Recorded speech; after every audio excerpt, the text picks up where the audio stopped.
এটাই হচ্ছে সেই রবিন ভাই যাকে গোকরা সাপ কামড় দেওয়ার পরও আলহামদুলিল্লাহ সে সুস্থ আছে। ভাই কোন জায়গায় কামড় দিছে? এই যে কেনে লোক, এই যে এই যাও দেখান, এই যে সারার উপরে।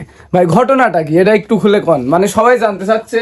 আপনি আমি একটা ভিডিও বানাইছিলাম হসপিটালে যায় সাপ সহ, তো সবাই এটা জানতে চাচ্ছে আসলে কিভাবে কি হলো যে গোকরা সাপ কামড় দেওয়ার পরও বেঁচে আছে কিভাবে। রাজমিস্ত্রি কাজ এই আসেন করতেছে, একটু। মাথায় তুলতেছে, কামড় দিয়েছে, আমি ঠিক পাই নাই। হ্যাঁ। আমার এক ফুফু করছে ইট ফেলা দিয়ে করছে, তো সাপ কামড় আছে, তুই ঠিক পাইস না, করছে একটু না। জোরে বলেন। তা আমি করছে না, আমি এখনো ঠিক পাই নাই। হ্যাঁ। তো করছে তো সাপ কামড় আছে, তুই তো সাপ দেখতেছিস নি, করছে না আমি এখনো তো দেই নাই। যখন ইট মাথার পাতে ফেলা দিলে তখন দেখতে সাপ নিজে মায়েরে আমার এক চাচা কিভাবে মারলেন? ইট দিয়ে, ওই ঈদ দিয়ে মারিছেন? ওই ইট দিয়ে মারেছে, যে ইট মাথার পাতে ফেলা দিয়েছে ওই ইট দিয়ে। তারপর? মায়ের সেই অনেক ঠেকা থুয়ে আমার চাচার কাজ গেছে।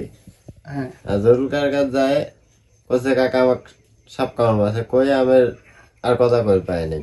তারপরে? উনি ধরে আসে একটা গাছ তুলে দেয়, তখন একটা গাছ তুলে দেয় 2.5 কর। হ্যাঁ।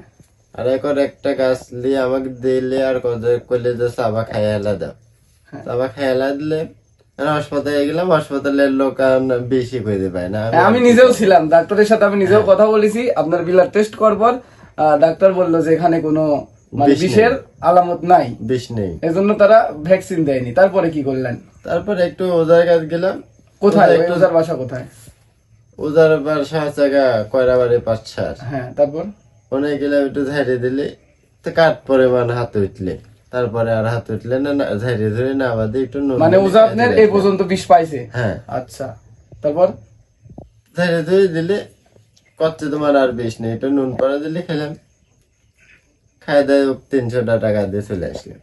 তাহলে আপনার এখন শরীরের কন্ডিশন কি রকম? আপনি আগে যেরকম ছিলেন সেই রকমই আছেন না আপনার কোনো সমস্যা হচ্ছে? না ইনশাল্লাহ মোটামুটি ভালো, কোনো সমস্যাই হচ্ছে না? না। তাহলে আপনি কি আবার কাজ করতে পারতেছেন? হুম। মানে একদম ওকে? হ্যাঁ। তো রবিন ভাইয়ের মুখ থেকে আপনারা শুনলেন, তো এখন তিনি সুস্থ আছে। তো যাই হোক, এটা আল্লাহর অশেষ মেহেরবানি, হয়তো তার কিছু হয়নি, চিহ্ন আছে, রক্ত বাড়াইছে সাপের কামড়ে। তো এখন এটা আল্লাহ ভালো বলতে পারবি তিনি কিভাবে তাকে সুস্থ রাখিছে। উপর আল্লাহ তো অসুখ দিয়েছে, উপর আল্লাহ নিজেই গাছ গাছরা ওষুধ পানি নিজেই দিয়েছে, ডাক্তার কবিরাজ হাকিম উপর আল্লাহ তো দিয়েছে। মানে আপনার একটা বিশ্বাস কি ভাই, কি যে এটা ঠিক হলো কিভাবে? আপনাকে প্রথমে যে গাছ খাওয়াইছে সেই গাছে হসপিটালে কি কোনো চিকিৎসা দিয়েছে, ওষুধ পানি না, না, দেয়নি? না, না। তাহলে ওজার কাছে যাই ভালো হলো না প্রথমে যে গাছটা খাইছেন ওটা খাই ভালো হয়েছে? প্রথমে যে গাছটা খাইছে সেই গাছেই আমার ইনশাল্লাহ কাম মানে আপনার বিশ্বাস যে প্রথমে যেটা খাইছে ওটা খাইয়ে হ্যাঁ। আমার কাজ হয়ে গেছে? হ্যাঁ। তো গাছের নামটা কি আপনি জানেন? গাছের নাম জানেই নে। আচ্ছা, কারো যদি এরকম হয় হ্যাঁ। তাহলে এই মানে ওই গাছটা নেওয়ার জন্য কার কাছে আসতে হবে? বিলভাতরে আমাদের সংসার কাজ আর জরুল পরমানিক, ওনার কাছে আসলে পরে ইনশাল্লাহ ইনশাল্লাহ সুস্থ ঠিক হবে। হবে। তো আজকের মতো এই পর্যন্তই, আপনারা নিজে মুখেই শুনলেন রবিন ভাইয়ের মুখ থেকে। তো ধন্যবাদ সবাই।